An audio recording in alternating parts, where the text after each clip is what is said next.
right, we're back at it, man. Episode 11 of Rap and Reason. I am one of your hosts, Dr. Jeremy C. McCool. And I'm Earl Hopkins. Yes, sir, man. How you doing, bro? Good. Life is good, man. I made a trip back home to Ohio, so it was good seeing the family, good seeing the friends. We attended, this is like week 1 of the NFL season. NFL kicked off, so yeah. I know Philly fans football. Was hurting. Oh, yeah, definitely Monday. Yeah. So for those that don't know, Eagles lost to the Falcons in like a last minute kind of statement by the Falcons. And I knowing how quiet Eagles fans are, the next day you know they're hurt.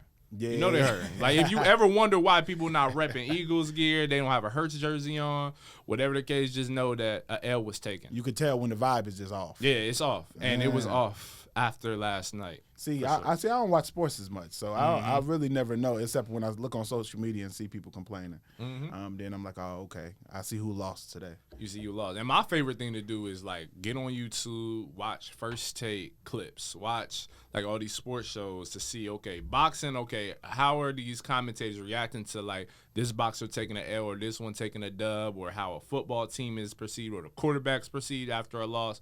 It's interesting stuff. It's interesting seeing how people switch sides, just by a given game, bout, or match. It's crazy to see. Switch teams real quick. Oh, bro. Clockwork. Yeah, man. And it's I need to take a trip back to Chicago, man. I haven't been back in a little minute. That's on my list of to-do things. For sure. Yeah, got to get Doesn't back it feel home. good going back home, bro? It does, bro. I always say I like Chicago better now as a visitor. Mm-hmm.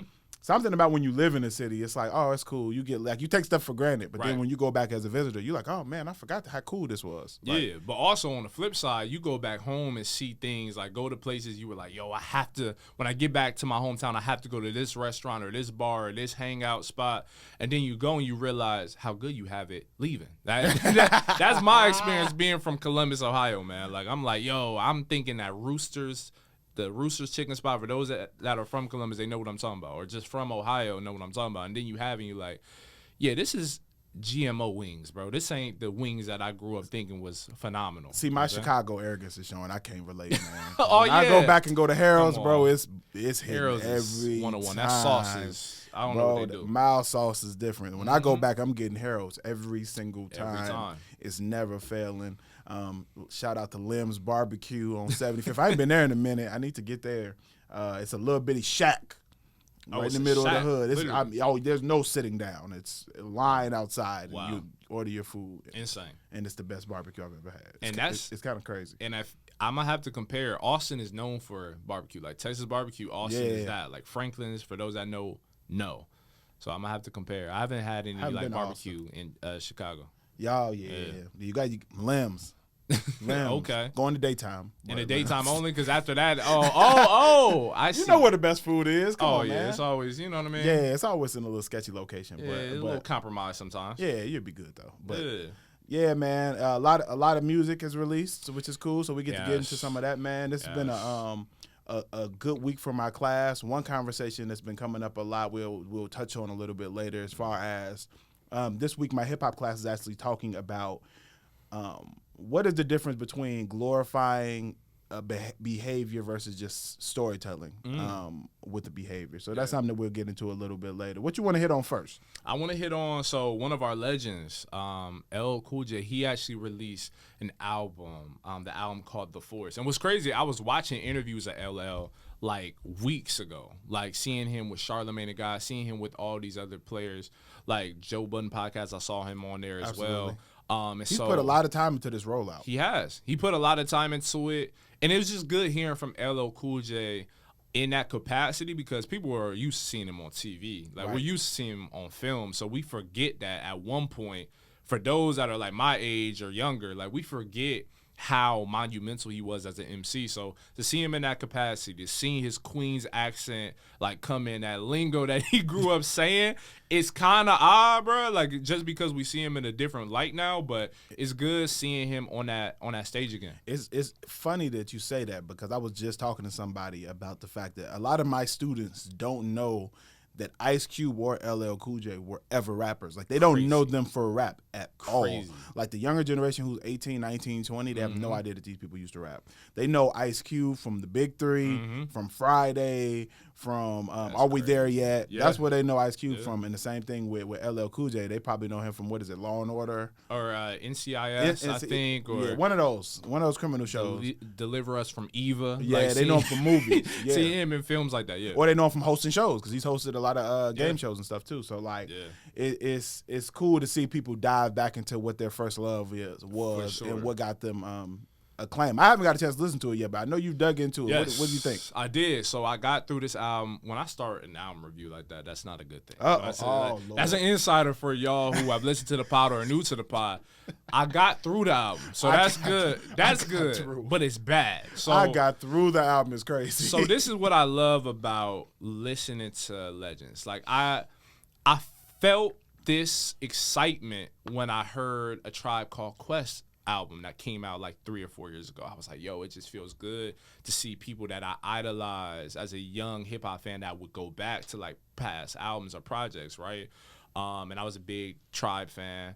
At one point, like I really enjoyed listening to LL Cool J's like older work. So to see him now in 2024 produce an album is kind of cool, right? So I went into this, haven't seen the interviews like I said, and the force listening to it, this is the kind of the issue, the disconnect I feel like happens with older MCs, seasoned MCs, looking to not capture today's audience, but produce work for today's audience to like consume to a degree, right, is the production. So the production for me stood out because it's just simply not stand out. Like the production to me is very... It's what an old dude would want to hear. But for for us, having like, you know, like listening to modern sounds, just seeing the complexities, how layered these beats can be, right? Like it just didn't really hit on most of these songs. Do you think it's LL Cool J? Is it him trying to sound young? No. So that's the good thing I was going to say about the album. He's not trying to sound young. But with this production, he's trying to like capture a sound that just really isn't there anymore. Like there's not really necessarily an audience for it. And I know he's talked about in interviews that he's making music for himself. I get that, but when you release something to the public, you're not excused from like, you know what I'm saying, getting reviews like this. Oh, of course. Like, you gotta, you know what I mean? That's what you gotta expect. Yeah, and I think for me, being a fan of his old work, I'm like, these beats just don't work, because I heard him on past albums use like modern like producers or work with like newer or fresher artists, and it works because LL has an iconic voice. He can rap. This is what I heard on the album. He can still rap among the best of them. And that's one thing. It's almost like boxing, where just because you're older heavyweight, your speed might go, your feet might go. Like you don't have as good a footwork, but you still got power. And his lyrics pack a punch. So he still has that. But like the beat selection was just pretty bad. You know what I mean? But couple songs that I really liked was Saturday Night Special with Rick Ross and Fat Joe. LL Cool J found his pocket. I think I saw that one. I think they had a video for that song. They have a video for it. I like that one. That was the one I heard where I was like, oh, okay. And it's good. Like I actually rock with the song. Another song I rock with is Black Code Suite with Sona Joberith. I hope I'm pronouncing that right. And then on the tail end of the album, I really love the song he has with Eminem. It's called Murdergram. Yeah, I saw that one. That one I also heard. Yeah. I did hear that one, and I'm gonna be honest. Now that's so I guess I have heard a couple songs off the album. Yeah. That one I heard because they released a video for it. Yeah. And I'm not gonna lie. I want your perspective. I ain't gonna lie. I think LL kind of got him a little bit. I can't say that. Now, I don't know if Eminem let it slide, or you know what I mean, out of respect. But when I was listening to it, I was like, okay. Yeah, I wouldn't. You're not going that far? I'm not going that far. Like Eminem definitely slid on this. So, and you're saying like you think Eminem got the better of LL or reverse? I like LL Cool J's verse better, which I did not expect to. I think his verse fits the song far better. That's what I think it was. Because like Eminem is rattling off like with that type of flow, and I don't feel like it fits. And sometimes Eminem does that where it doesn't fit. He's like, I just want to put as many dope words together as I can, but he forgets like there is a beat here. Yeah, exactly. There's a beat. There's a cadence. There's rules, and I know he's used to breaking them, but there's rules when it comes to this type of flow. You know what I'm saying? This cadence, this beat. So he kind of went outside of it, and it took me out of the verse. So that's what I think. That's why I thought that way. I was like, yo, I can kind of see it now. I can kind of see it. But yeah. And then another song is The Vow. And that's the closer of the album, man. You know, those are like standouts. Those are the ones that I could see myself revisiting. But a couple of songs that I will never revisit again is, what is this called? Proclivities. For those that know that word, if it exists, my apologies. Proclivities? Yeah, proclivities. Yeah, with Sweetie. So this is the part that you pointed out that stood out for me. Linking with Sweetie makes no sense. I'm not gonna lie to you, bro. Making a song with somebody who's young enough to be your granddaughter is crazy. It's crazy, and also making her say like, Sweetie is probably, well, I could be wrong. How old is Sweetie?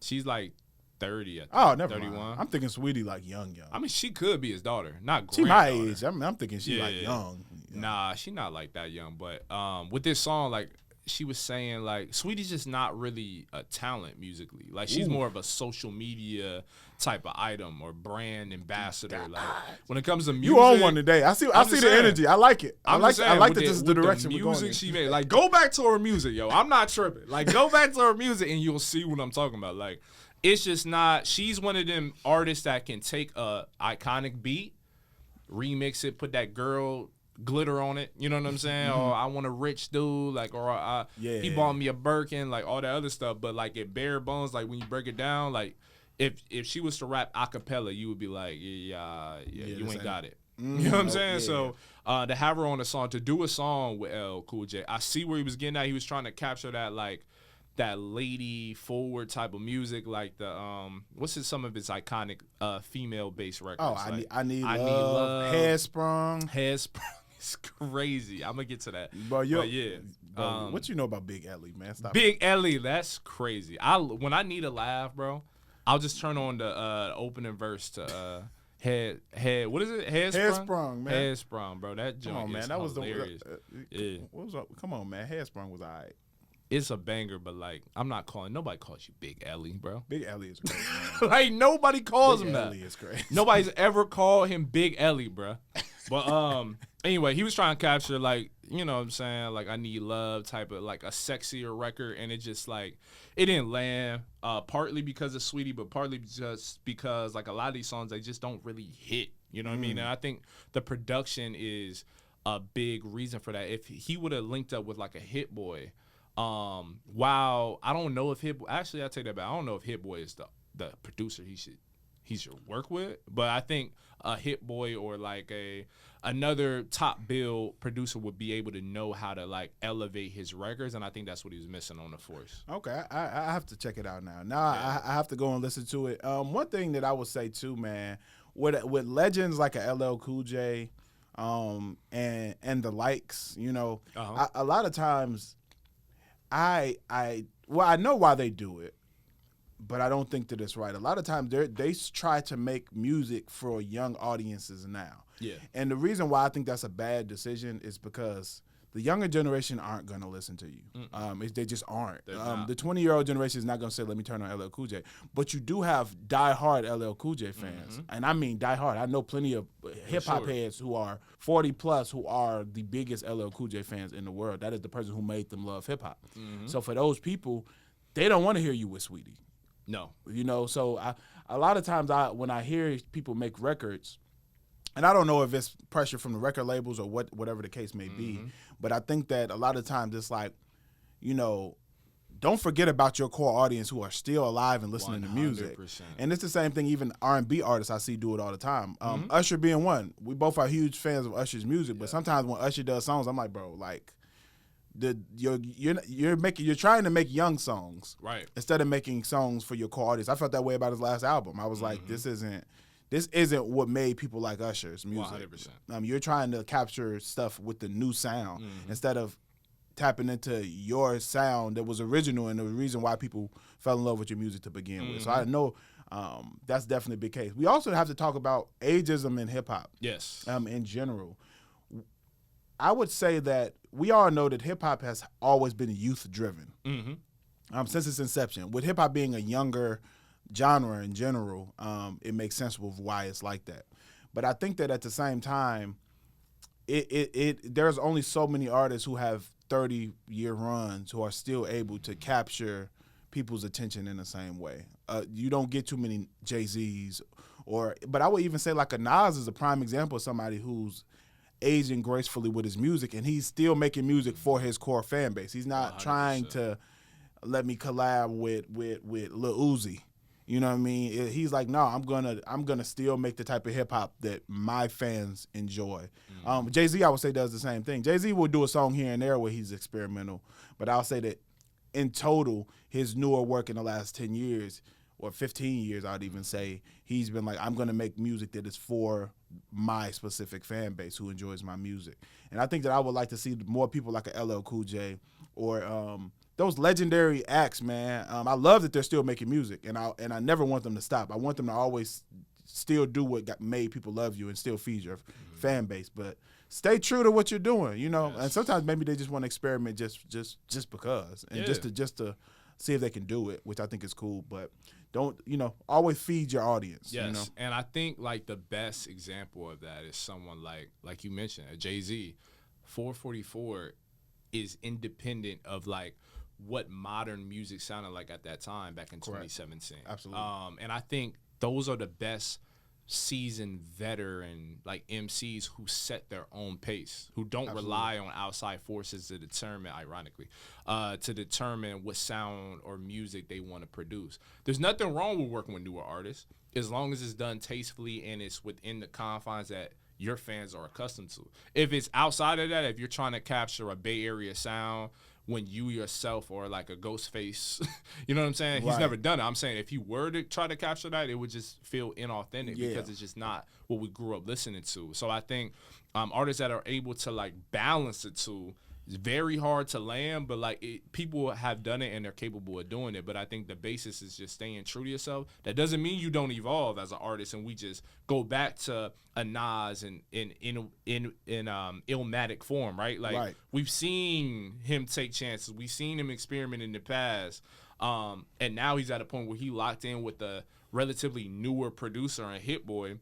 It's been around for a while now, but like has never really captured a Nas-like sound until he worked with Nas and they found some type of magic, some chemistry. Absolutely. And it just managed to work. And even landed a Grammy nom for the work. So yeah, I think like with L, same thing could have happened with any artist of that ilk. Like just capturing somebody who knows your music, who is newer, so they have like these ideas, these fresher takes on what could be done with your music is probably what a seasoned artist probably needs more than them trying to like, capture a newer audience with newer music that doesn't really fit their identity or brand. And I think, and I like that you mentioned that because I think at some point hip hop is going to get to a stage where there's going to be there are going to be like formal branches off of hip hop. I think there's going to be an adult contemporary hip hop, and that's why I like that these acts are still making music. But at some point, it's going to become where what they're doing doesn't fit into the new mode of what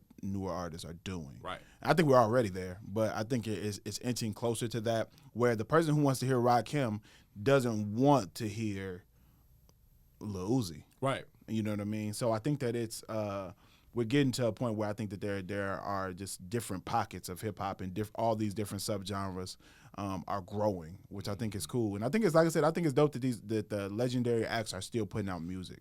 So shout out LL for still putting his hat in the ring and going on a run and taking it serious and really, really locking back into hip hop, because LL don't got to rap. You know what I mean? He don't got to rap. He's good for life. So the fact that he's taking time out to do it, man, I think is dope. And speaking of forces, there was a song that came out this week, or this past week, and some black Air Force Ones were the cover art. Yeah, they were. And he was on that energy. Absolutely. So for those who do not know, Kendrick Lamar went to his Instagram page and released a song to his Instagram page.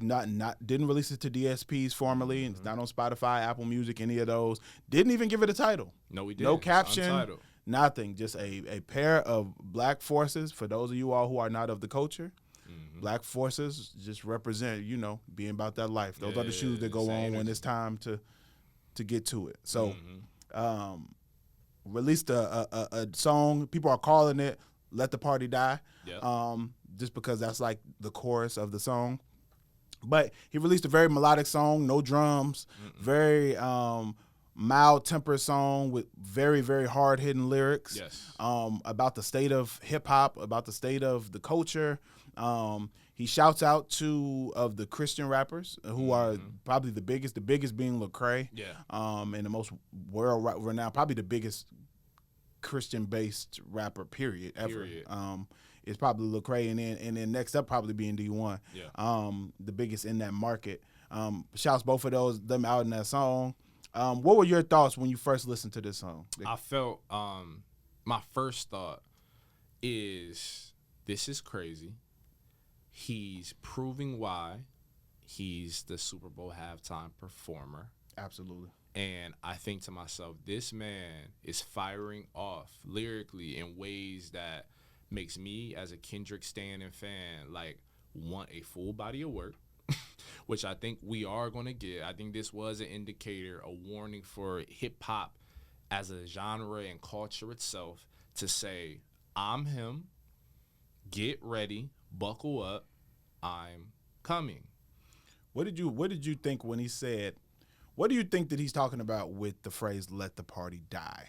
What I think he's saying with that phrase is all the BS that's circulated, that's responsible for all these streams. That's like, oftentimes that's a lot of like some of the mumble rappers that have emerged, right? And have become like somewhat staples, but in their own right, of hip hop music. I think he's saying scratch all that, scratch all the drug use based songs, lyrics, the unnecessary and senseless violent music like that's really propagating that or promoting that type of behavior. Like, we need a change of the guard. Like, this is going to be a shift.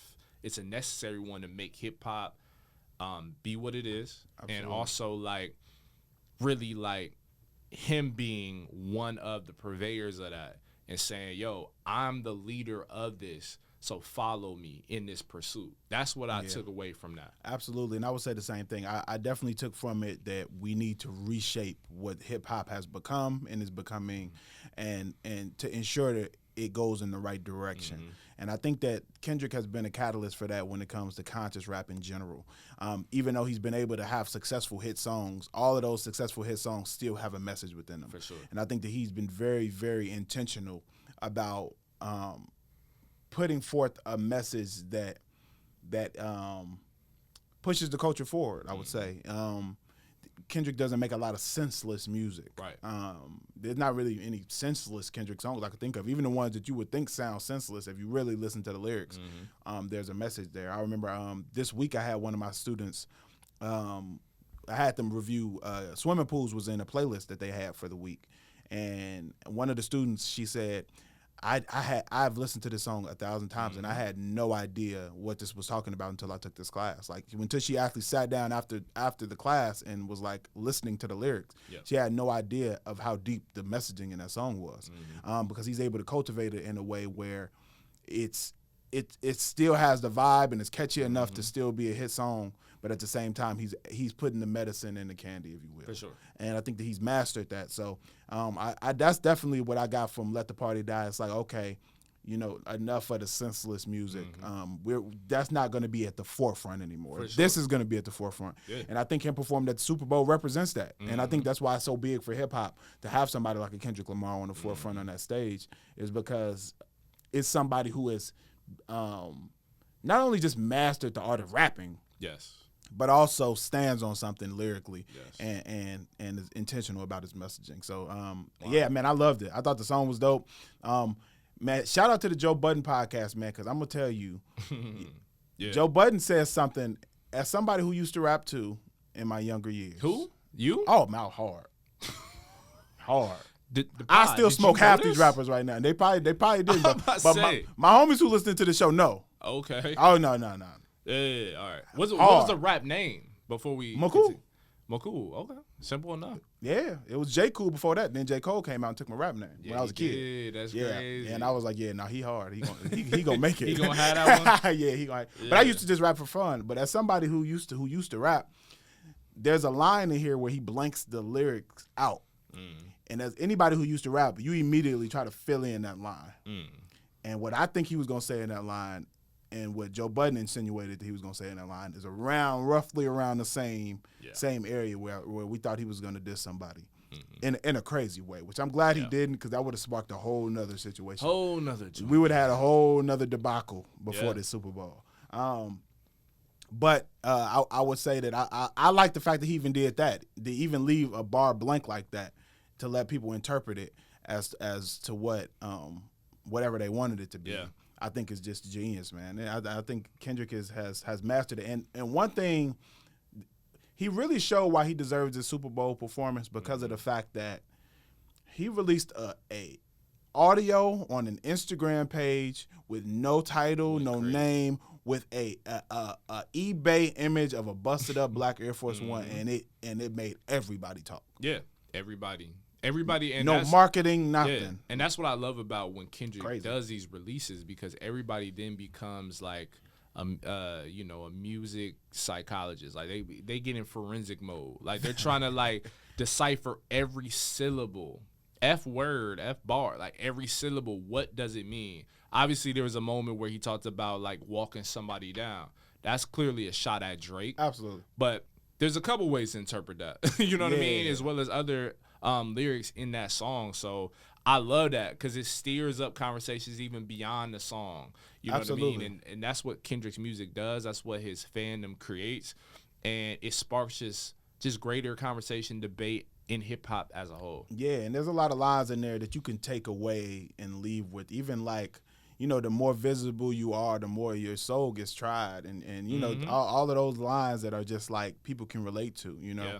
And I think that Kendrick did a good job dropping gems. And I don't think he's done. I think we're gonna get some more of these releases before the Super Bowl and before his album drops. So I think so. Yeah, I'm looking forward to hearing whatever he drops on that Instagram page next, man. He has everybody locked in. You know what's ironic? I think he actually is taking a page out of other younger artists' book. And the person that comes to mind with this IG release, because, this is artist thing where they'll like archive or delete all of their photos on their Instagram. Yeah, I've been seeing have that. one in mind, whatever. And honestly, somebody can correct me. I think Playboy Cardi was among the first to kind of like spark that. Are you telling me that Kendrick is influenced by Playboy Cardi? No, that's not what I know what you mean. You're talking about marketing wise. Just marketing wise. And Kendrick has a team. It's not like it's just Kendrick. I don't even think he monitors the social media just for his sanity's sake. But it's interesting, man. Mm-hmm. And I again, I think he's going to come out with some fire. We're going to see more of these drops.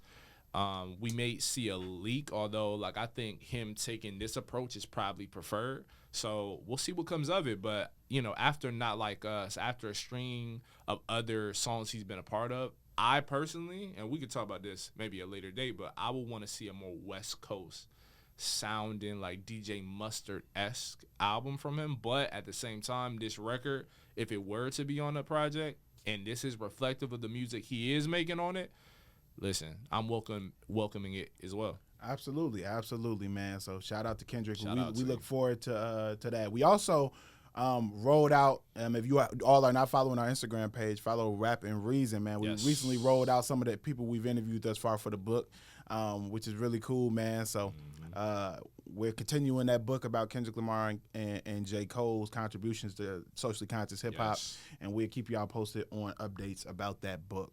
On another note, man, another artist who has been extremely influential and has, I would say, shaped and changed what hip-hop sounded like, especially like just sonically, is Kid Cudi. Somebody from your hometown, man, close to it, nearby. Ohio native from Cleveland, yeah. Absolutely, man. What we want to do is, it is an anniversary, 15 years? 15, about 15, 14, I think 15 or 16. Yeah, I think it's 15, the 15th year anniversary of Kid Cudi's debut album, Man on the Moon. And this was a very, very impactful album for me, I can say. An album that really, it just sounded completely different than anything else I had heard prior. Really, it just was completely different sonically, and I think that the level of vulnerability that was displayed in that album was just completely unique. It was, there was no ego in the album. It was very just transparent. This is what I'm going through. This is my life. This is where I am. These are the battles that I'm fighting. Absolutely. But did so over amazing music, very melodic, but also still rapping at parts, and that's sections of the song. It's one of those albums where it's like it's hip hop, but it just was like kinda, it's hard. It was hard to kind of categorize what it was, and yeah, man, it was just a very, very impactful song for me growing up. When I first heard it, I think I was in high school when this album dropped, and I remember just hearing it and being like, oh yeah, this is different. This is completely different than anything I've ever heard. One person that comes to mind this was an album when it came out, older people didn't understand it. Older people didn't understand Kid Cudi and what he meant to the youth. He was very youth driven. A lot of younger people were the ones listening to Kid Cudi's music. And to me, the person who's doing that right now in the same vein is Rod Wave. Who's making very emotional driven music that young people are gravitating to, that isn't really, it's hip hop kinda, but it's different. It's more melodic. And I think he's kind of the hood version of that. You know what I mean? They're very different, but still have captured young people. And like I said, when I ask my students who some of their favorite artists are, Rod Wave is on the top of that list. Wow. Always. Rod Wave is always mentioned. He's having a huge impact, which is why he's selling out the venues that he's selling out. It's a lot of younger people who his music is touching. But what did you think about this album? Oh, this album is like classic. Like when I go in my mind and I kind of try to capture what songs meant the world to me at this age. Like I think I was around like 11, 12 when this released. Like this album comes to mind. Like I always go back, and my memory bank can always go back to Soundtrack to My Life. Yes, that's one of my favorite songs on there. Everybody remembers when they saw the first video of Day and Night, when they saw it for the first time, and just how transcendent that sound was, but the video and all the other elements that made it what it was culturally, right? I always go back to Pursuit of Happiness. That's like a classic song. Absolutely. If you've gone to college, you've gone to house parties, that's like a go-to.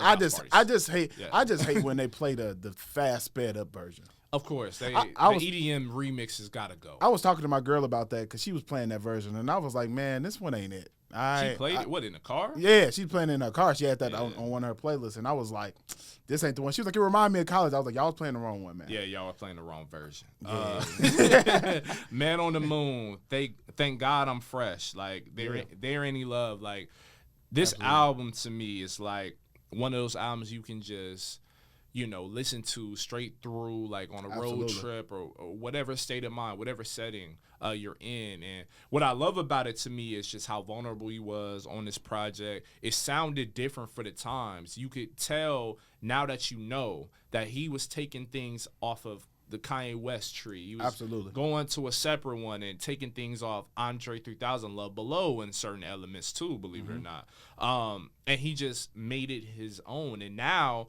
with this album, listening to it, you see what impact he made in the years after that. There would be no Travis Scott that we know it without this version of Kid Cudi. There would be no Rod Wave without it. Like, there's so many artists that have taken his sound, his impact, and just his openness. Drake, like, is another one of those artists who took elements from Kid Cudi and made it his own as well. So this dude is transcendent, man. Absolutely, man. I think that he's influenced the way that people make music within hip hop. Yes. And like I said, how vulnerable people can be within hip hop. Some of my favorite songs, also Soundtrack to My Life, just an amazing song. Yes. One of my favorites from the album. Day and Night, of course. Sky Might Fall being another one that I've always loved. Pursuit of Happiness. Man on the Moon, the title track. Yeah, man, just some amazing songs on the album. One that you can listen to straight through for sure. So it's very slow, very melodic. Definitely a song that it's a heartfelt album for sure. And like I said, it just sounds completely different than everything else that's been made. So that for that reason alone, I think that's what put Kid Cudi on the map for sure. As a staple artist. Yeah. And yeah, man, y'all got one in Ohio, man. That's one to be proud of. Is Kid Cudi, man. Yeah. Kid Cudi is different, but yeah, I always make that Rod Wave comparison, not because they sound anything alike, because they don't. They don't. At all. But it's just for the young people in that generation, he's making that not just sad, but it's really more so like it's kind of sad, kind of emotional, emotion-driven music that helps people get through problems that they're going through. And he knows how to capsule it for today's audience. Like Rod Wave is great. Like, he has great music. And Kid Cudi, like you said, he took elements from Kid Cudi and made it his own. Absolutely. So many artists have, and it's just impressive to see. And you told me something that I had no idea. You said that lastly, I think it was a couple weeks ago in the podcast, when you told me that Travis Scott got his performance name from his influence from Kid Cudi. Kid Cudi's name being Scott. Scott Muscudi, yeah. I had no idea. But it makes perfect sense because you can listen to Travis Scott's music and tell that there was Kid Cudi influence especially there. Al Faro. Really Al Faro for me. Rodeo, you can hear it on certain songs, but yeah, like that influence is strong, man. I think Kid Cudi, like when I hear people talk about, Kid Cudi saved my life. Like, that isn't just, like, a thing to say because it's just cool or commonplace. Like, people really feel that way. And Absolutely. You understand listening to this album, Man on the Moon 2, and all the other projects, Passion, Pain, Demon Slaying. Like, I listen to those albums even now, and I'm like, I wouldn't go as far as to say save my life, but I would say, there were certain moments in my life through heartbreak, in heartache or just whatever, and I go back to certain songs kind of like pop up in my mind. So Kid Cudi's amazing, man. Shout out Kid Cudi. Shout out Cudi, man. And same thing I will say, man, is definitely got me through some stuff. Listening to it definitely wouldn't go as far as save my life. Yeah. But definitely got me through some stuff. But I would say hip hop music in general has saved my life, man. There's a lot of hip hop songs that are on that list of songs that really got me through some tough times. Absolutely. So yeah, man, and like I said, artists that are doing that for this new generation, I always have respect for. And the Rod Waves, the Juice WRLDs are artists of that caliber. Absolutely. Juice WRLD recently released an EP. Yes, Speaking of Juice did. WRLD, you see these transitions, boy? Yeah. I'm not gonna I know how to pod a little bit. Because I'm mad at myself. I didn't mention Juice WRLD earlier. Yeah. So Juice WRLD recently put out an EP called The Pre-Party. Of course, he didn't put it out. Unfortunately, Juice WRLD passed away a few years back. So this was put out after he's passed away. These are pre-recorded tracks. He released 2 of the tracks. What do you think, even before even talking about the 2 songs, what do you think, what are your thoughts about Juice WRLD as an artist? I think Juice WRLD, I think, like, he's very influential. Like, I can say that. His fandom, like, right before he passed, like, he was, like, building his name, building his brand in ways that other artists in that bubble weren't doing. Like, people weren't sticking with a Lil Pump. And you see it today. Or Space Ghost, or not Space Ghost, whatever. I don't even remember, but Ghost Perp or whatever his name is. They weren't sticking with these artists beyond like a few viral hits, right? Right. But with Juice WRLD, they were sticking with his projects like Death Race for Love, some of these other albums that he produced. Like, people were really rocking with it, man. And it's sad. It's one of those tales. Kind of like a Tentacion XXX, like, where they're building their names, building their fandom, and then they pass due to some unexpected, causes. With Juice WRLD, it happens to be, overdose on narcotics, and it's sad to see, but I think people will go back, maybe not, if not now, maybe years down the road, and say, okay, I see how a Juice WRLD impacted all of these other artists that came after. So while I didn't connect with it that much, I see why and understand why so many people did. And same here. One of my younger cousins, shout out Makai, he actually went to school with Juice WRLD. And I remember years ago him telling me, like, hey, man, you got to listen to Juice WRLD. And him playing in the car and me being like, bro, I'm not this sad, bro. I'm not in the stage of my life. Like, I'm living in San Diego. I'm, you know, I was outside back then. I was having a good old time. I was like, bro, I just wasn't in the space to hear it. And it didn't necessarily resonate with me in the same way that it did other people. But then I remember hearing him freestyle and being like, oh, he's gifted. Like, he can rap for real. And then and then I started diving into some more of his music and being like, oh, I see. I remember hearing this song called Sometimes that he had and being like, oh, I get it now. I get the appeal. I get the influence and what he's doing, man. So it's definitely unfortunate that he passed away, but I definitely think some of his music is gonna live on. And you could tell now, like I said, I still have students now who are huge Juice WRLD fans and who would name that as one of their favorite artists. So it's cool that people still have tracks like that coming out. That leads me to that conversation that we started at the beginning of the podcast, man. What is, and in these songs you still hear it, and it kind of almost feels odd to me to hear songs about him glorifying drugs or speaking on drugs in the way that he does on this song after he died from drugs. What do you think is the difference? And me and my class discussed this week.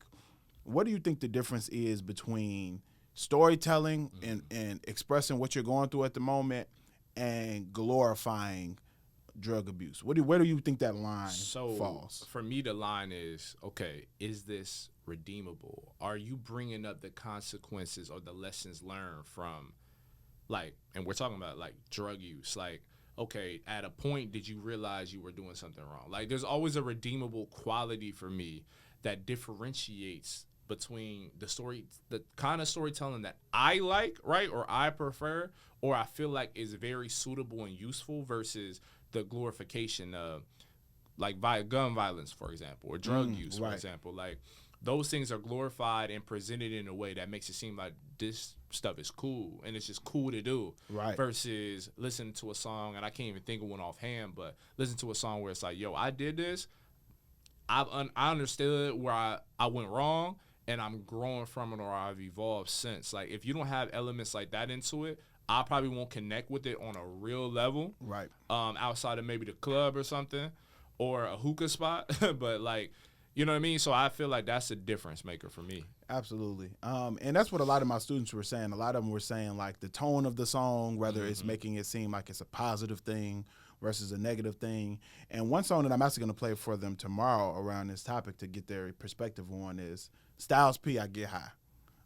That's a great example, bro. That's one of the examples I'm going to play for them tomorrow, actually. And that's one of those songs where if you listen to the chorus is just I get high. Literally. Like, that's the chorus. And it's a classic too. And it's a classic, but when you listen to the verses, it doesn't really make drug use sound happy. The song's not really happy. No. He's saying that I have to take these drugs to cope with what I'm going through, or so I don't lose my mind, or so I don't do something to somebody. I got to take these drugs in order to cope with my day-to-day life and to get by. He even ends one of the verses with, if you know what I know, I'm gonna mess around, die in the hood. That's why I'm doing it. So it's not really a happy song when you really listen to the lyrics.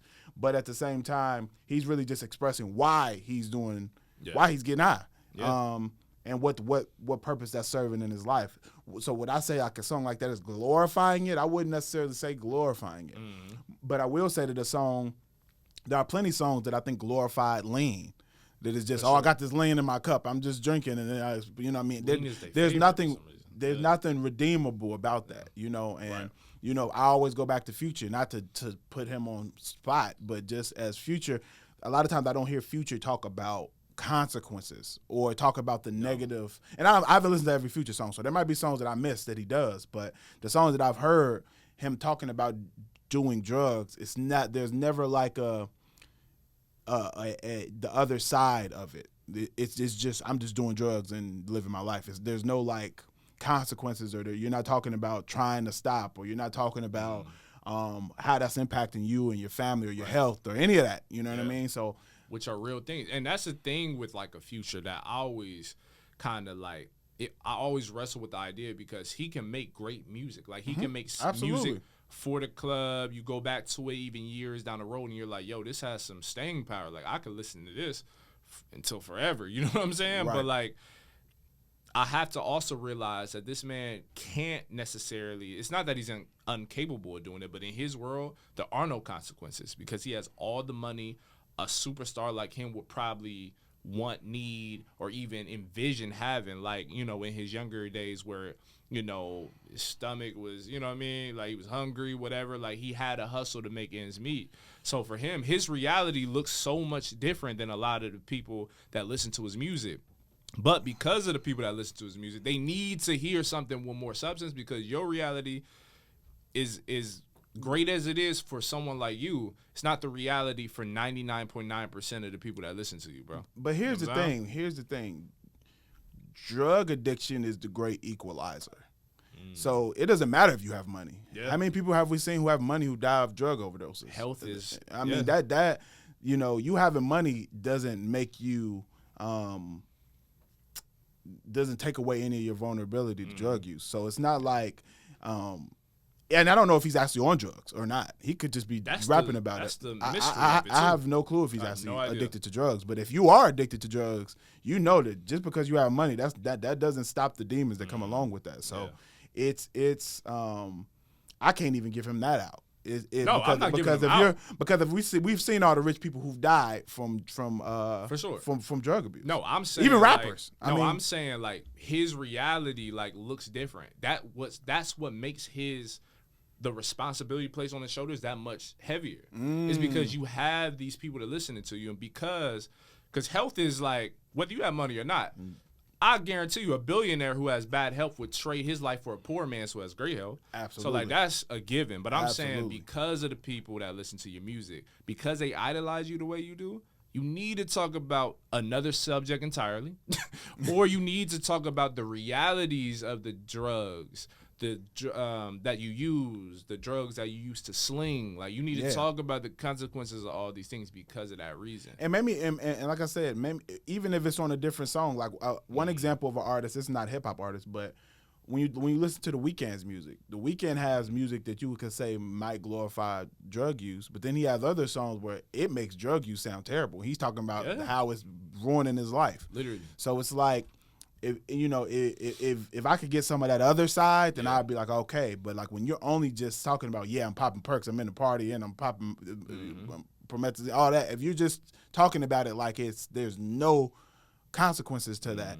then that's when to me it starts falling into glorification. Right. And that's with anything. Same thing with people who talk about their past life in the streets. If you're not talking about the other side of that, people around you dying, if you're not talking about the possibility of going to jail, if you're not talking about all of those things, of going to court, going to trial, all of that, if you're not talking about those components, then I think it's glorification. 100%. And again, there's power in truth.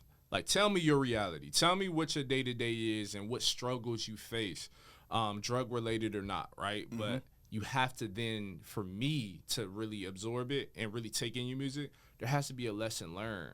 There has to be some. Absolutely. You have to fully go deep into it. Pull back those layers fully. Otherwise, you're just rapping for rap's sake, bro. And that works for certain artists. Certain artists, I don't need that from. Let's keep it a bean. Like, there's certain artists, I'll listen to Future in the club. Like, I'll listen to Future in a cigar lounge, perhaps. Like, depending on where we at. But, like, I'm not going to listen to you in the car when I'm like, I just did an assignment. I'm stressed.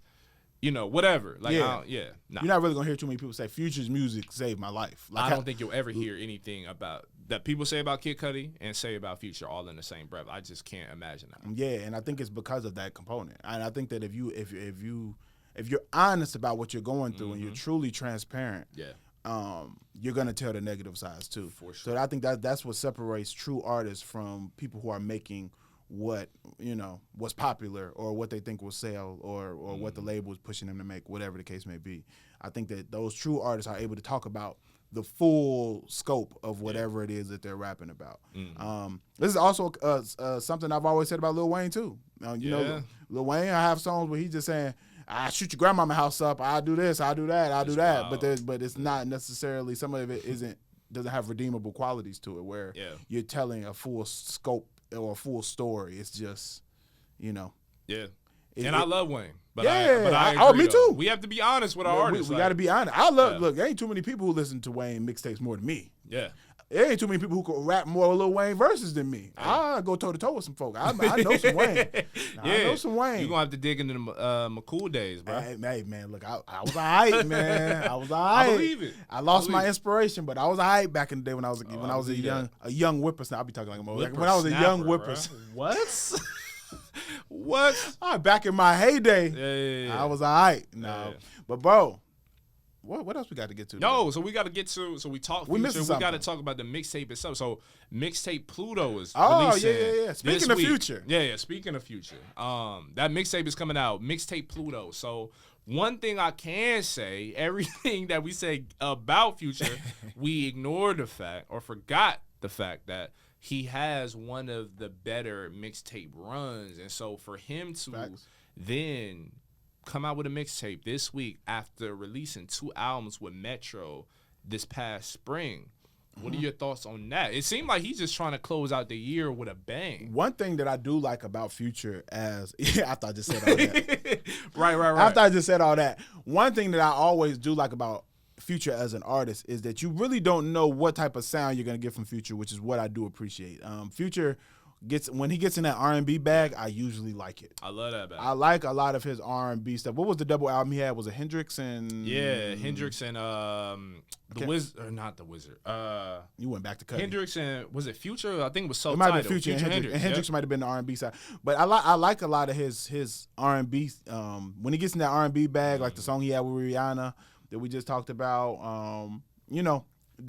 I don't know what we're gonna get with his mixtape. So I think that's the cool thing about Future is you don't know if you're getting trap Future, we don't know if we're getting slow melodic Future.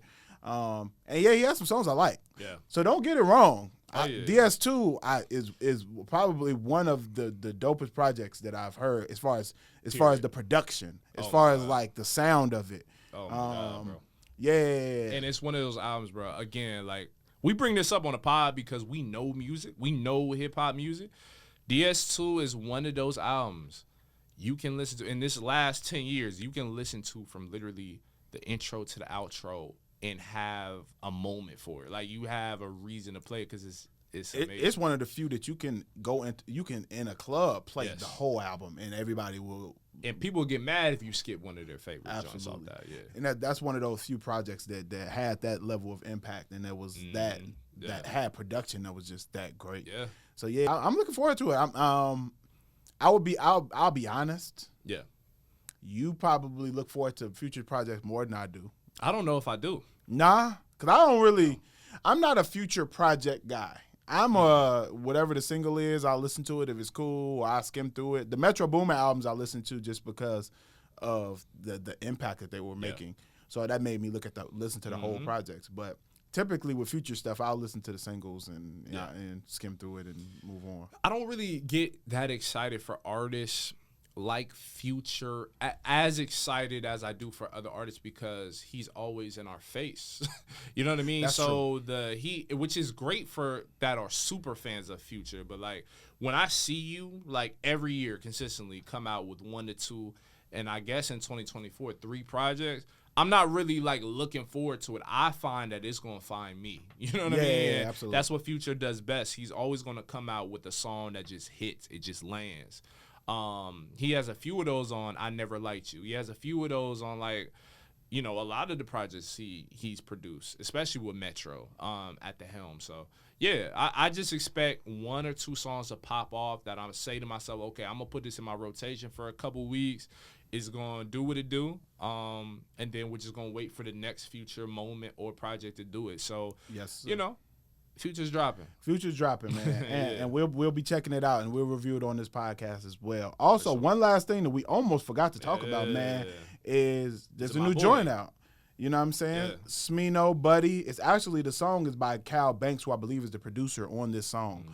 But he got a song called Hop Out Your Feelings, man. And I ran across this online and I was like, I like this. Yeah. So I wanted to talk about it a little bit, man. There's actually a video for it that released as well. The video is nothing special. It's just them sitting around smoking. It's not really much to the video. But the actual song, I'm somebody who, I know you're a Smino guy. I haven't really dug into Smino's music as much as I have Buddy's. Yeah. So the other person on this track is Buddy, who I've dug into some of his projects, think he's dope. Great rapper, he can rap. Somebody who's extremely gifted lyrically, and just has a cool sound. Yeah. So I discovered Buddy when he made that black on black. Remember that song that went everywhere online?